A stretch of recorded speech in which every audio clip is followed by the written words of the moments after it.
YouTube, y'all, listen, I got my voice back. Look, we back in this bitch. We back, nigga. Look, boy, it feel good. Let me talk about it. Like, I'm glad to be back. Like, man, y'all don't even know, but I've been going through it, bro. I've been tired, shit. Like, that's not me.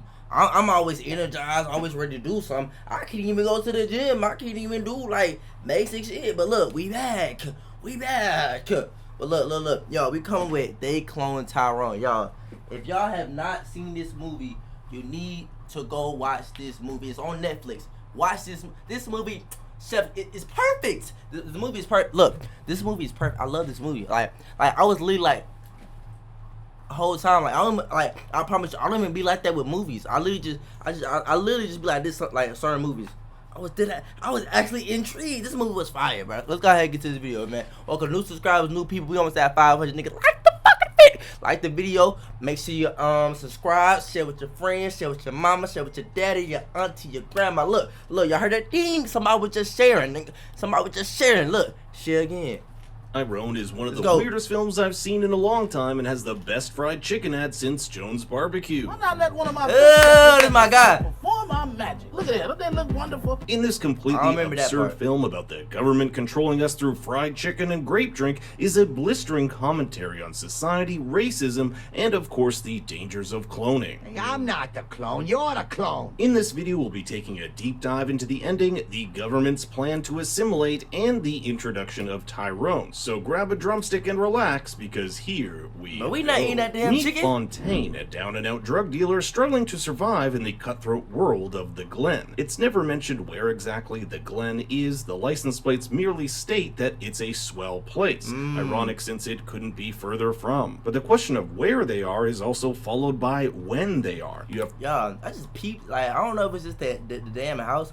Why does every hood look the goddamn same? Like, I could go to this place right now, like dead ass. Like, why does every hood look the same? I just peeped it. Followed by when they are. You have things like flip phones, CDs, and a beeper emporium suggesting we could be in the early 2000s. Yet characters will talk about more recent events like Obama as president or blockchain setting it closer to present day. I would have voted for Obama for a third term if I could. This is all part of the absurd aesthetic of the film, which I thought was almost as refreshing as a delicious Suma soda. Speaking of which, the film's first image is that of a white man's eyes watching over a group of black men, foreshadowing how the white-controlled surveillance state keeps a constant watch over the predominantly black neighborhood of the Glen. When Fontaine finds out one of his dealers, a pimp by the name of Slick Charles, is late on his payments, he pays him a visit. Now, Slick Charles says that the latest batch he got just ain't hitting right, and if you know the big twist of the movie, you'll understand why. More on that in a bit. The life of a drug dealer ain't easy in the Glen, and Fontaine is gunned down by rival dealer Isaac. But surprisingly, Fontaine wakes up good as new the next day. Now, when I was first watching this movie, I thought we were dealing with a Groundhog Day type situation. Fontaine will wake up every morning, go through the paces, and try to figure out what's going on. But They Cloned Tyrone is a little different. Unlike Phil in Groundhog Day, Fontaine has no recollection of the events of the previous day, but goes through many of the same sequences of events like weight training and buying beer and scratch tickets at the convenience store. But things start to get strange for Fontaine as he sees a bloody man get picked up by an SUV with local homeless man by the name of Frog stating, "Off to see the wizard again."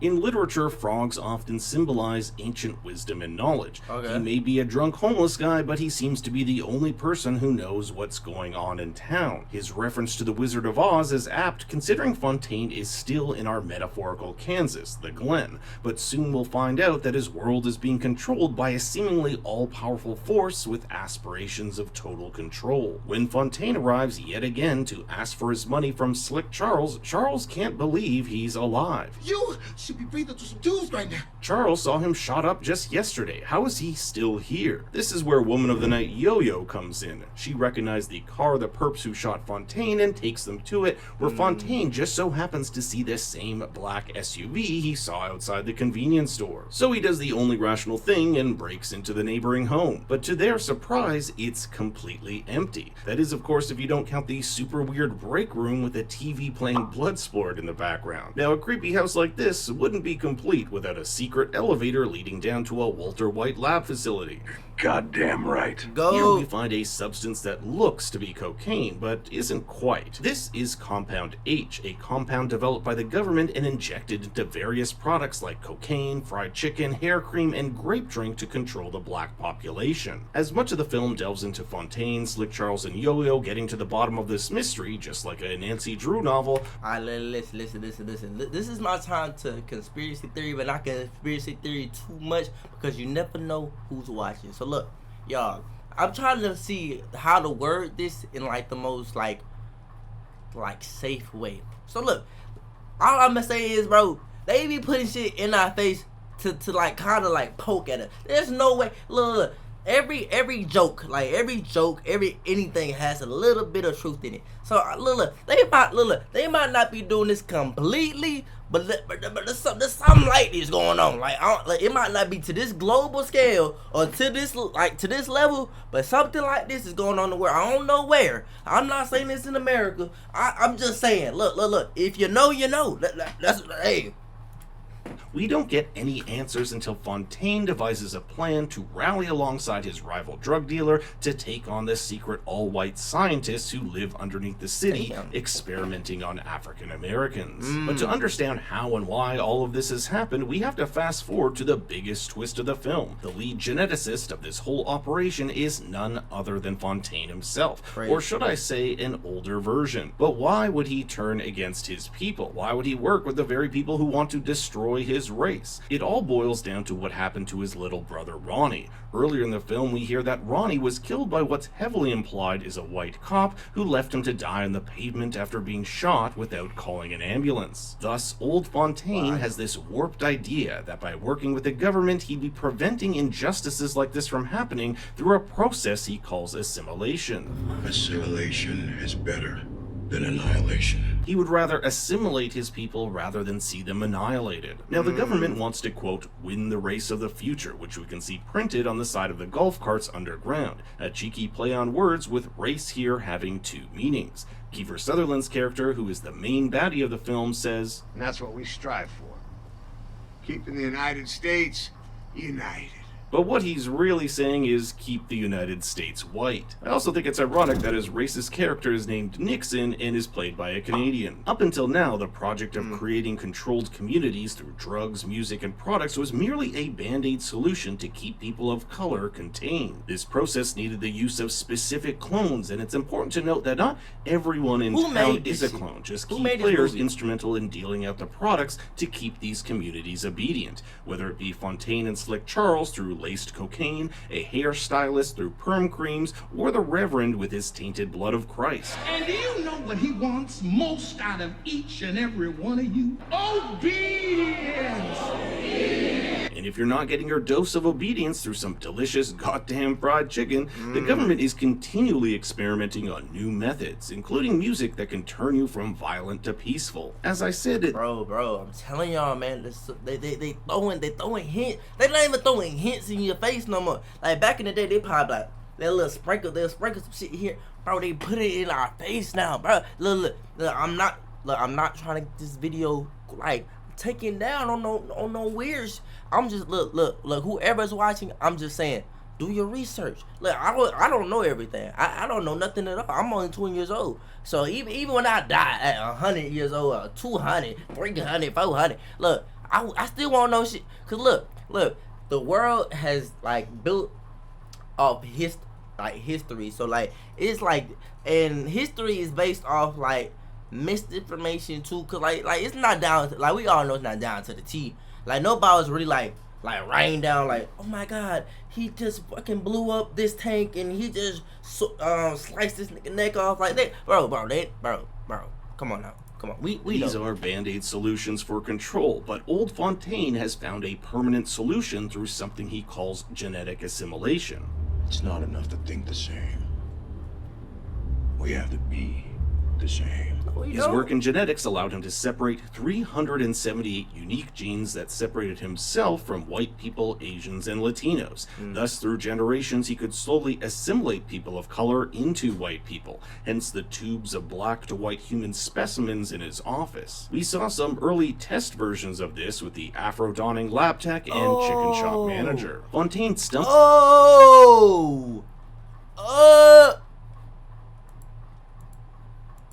Asians and Latinos. Thus, through generations, he could slowly assimilate people of color into white people, hence the tubes of black to white human specimens in his office. We saw some early test versions of this with the Afro-donning lab tech and chicken shop manager. Fontaine stumbles upon his clone in the duplication chamber and finds its number is A001, suggesting he was the first clone, which would make sense if he's based off its creator. But there are other Fontaines, such as Nixon's driver/bodyguard, Chester. Chester is super obedient, and Fontaine actually uses his code word Olympia Black, the same code Nixon used to control Fontaine, to shoot and kill his creator. The attack on the underground compound is a success with all the clones set free. Fontaine even says he'll come to start a new life with Yo-Yo and Charles in Memphis, but just when it seems the story is done, Fontaine wakes up just like he did after he died back in his bed. But you'll start to notice some immediate differences, like the tattoos and haircut. We aren't in the Glen anymore. This looks like it could be Los Angeles. We get the big palm trees and LA Laker flags in his home. Like the Glen, however, is his daily routine, where we can see him weightlifting, going to the convenience store, and pouring the homeless man a drink. There's even a quick gang sign flashed by this kid suggesting he could be part of the Bloods or Crips. But it's when the news comes on that we see a clone of Fontaine on the screen. Now, we purposely do not know if this report is coming from the Glen.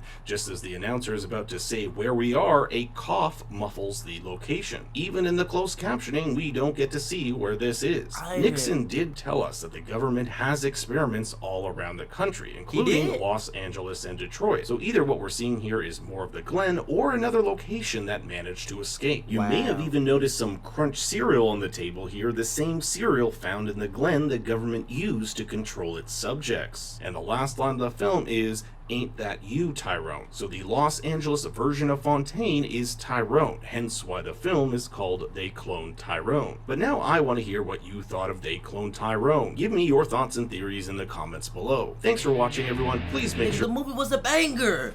Look, even while watching the explained, I'm still like, damn, bro. This movie is better than the Marvel movies that they been dropping. I'm not even gonna lie. Look. I went to go watch the Barbie movie. The Barbie movie was better than most Marvel movies that been dropping. Shout out to the Barbie movie. That movie was fire. I'm not even gonna lie. But yeah, they need to make a part 2 to this for sure. And I'm definitely watching that. I might need to rewatch this one because this movie was fire. But I give it a... I'm gonna give it like an 8 out of 10. I'm not gonna like put it above, cause like I feel like I'm gonna be reaching. I'm gonna be riding. I don't need to be riding right now. So I'm gonna give it an 8 out of 10. It still got some room. Like I felt it kind of rust the plot just a little bit, but it was 8 out of 10. It was a good movie. But y'all, if y'all enjoyed the video, make sure you like, comment, subscribe. And I told y'all we almost at 500 subscribers. You know what to do. Look, like, comment, subscribe, share. Look, that's all you gotta do. I love you though. See y'all boys and girls. This video, we out.